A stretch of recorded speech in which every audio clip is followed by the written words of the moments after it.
Here's a new SCP report, ma'am. Thank you, Jeremy. I'll review it right away.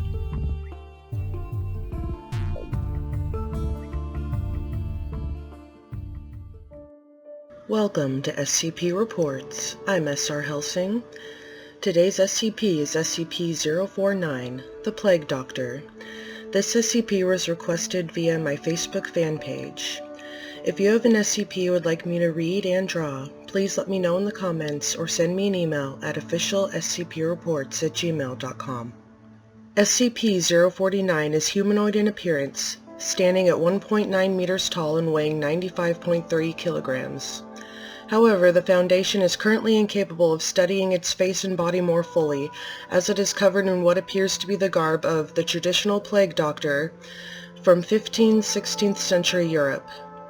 This material is actually part of SCP-049's body, as microscopic and genetic testing show it to be similar in structure to muscle, although it feels much like rough leather and the mask much like ceramic. It was originally discovered in England by local police. Mobile Task Force responded to a suspected outbreak of all civilians within a 0.5 kilometer radius were given Class A amnesiacs as part of the initial containment procedure. SCP-049 does not speak, although it seems to understand English perfectly well, and is completely docile until it tries to perform surgery. SCP-049's touch is invariably lethal to humans. After contact with SCP-049's hands, the victim, hereafter referred to as SCP-049-2, suffers and dies within moments. SCP-049 will then attempt to kill all humans it can see in a similar manner, supposedly to avoid interruption before returning to SCP-049-2. It produces a bag made of containing scalpels, needle, thread, and several vials of an as-of-yet unidentified substance from somewhere within its body. Research has been unable to locate these tools when inside of SCP-049 through X-ray and similar techniques, and begins dissecting SCP-049-2 as well as inserting various chemicals into the body. After approximately 20 minutes, SCP-049 will sew SCP-049-2 back up and become docile once more.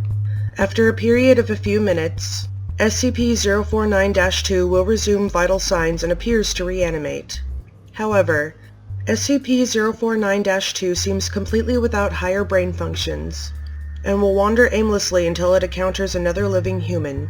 At that point, SCP-049-2's adrenaline and endorphin levels increase to approximately 300% as it attempts to kill any human beings it can find, before returning to its mindless state and wandering until it comes across more humans. At this stage, termination with extreme prejudice is allowed. Failure to enforce this protocol outside of testing scenarios, see Addendum T-049-12, is punishable by termination. Detailed autopsies of SCP-049-2 have found several unusual substances along with usual substances in large amounts within the bodies, including.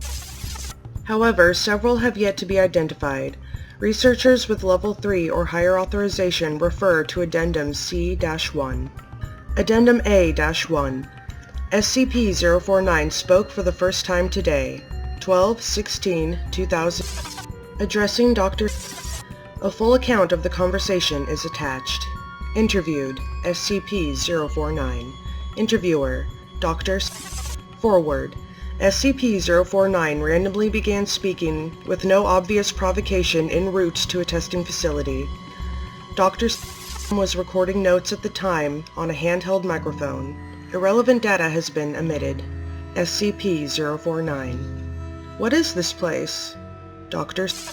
What? It's a There is a loud crash here from Dr. I'm dropping the recording device in shock.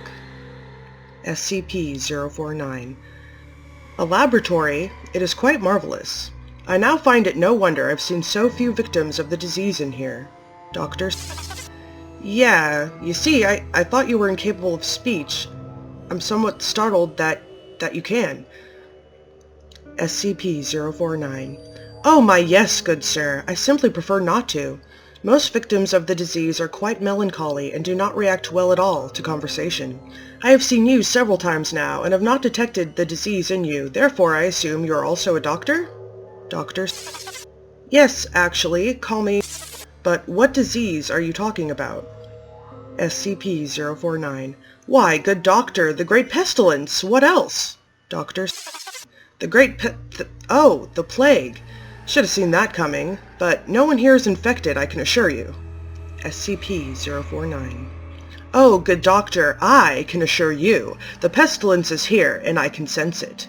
It is my duty in life to rid the world of it. My cure is most effective. Doctor? Your cure? Your cure has cost us hundreds of lives. Your cure is faulty. SCP-049. Good doctor, my cure is most effective. SCP-049 lapsed once again into silence, and no further attempts to make it speak were effective.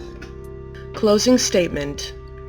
We managed to get our tests done for that day, trying to figure out what causes it to perform surgery, or, more accurately, what it detects as the pestilence. So far, research has shown us no correlation between any of the D-Class personnel it has performed surgery on. We are still working on it. Dr. Addendum C-1. Level 3 authorization required. On 4/26/2000, SCP-049 managed to break containment. During the roughly 5-minute period in which it was unsupervised, it came into contact with SCP- Upon being detained, SCP-049 was very calm and amiable. Since this time, however, SCP-049 has been shown to be much more talkative leading up to and performing surgery. I don't know what 049 and that damn mask talked about, but he seems much happier overall. He no longer seems to simply sit and mope around his cell, and several staff have claimed to hear him humming old church hymns.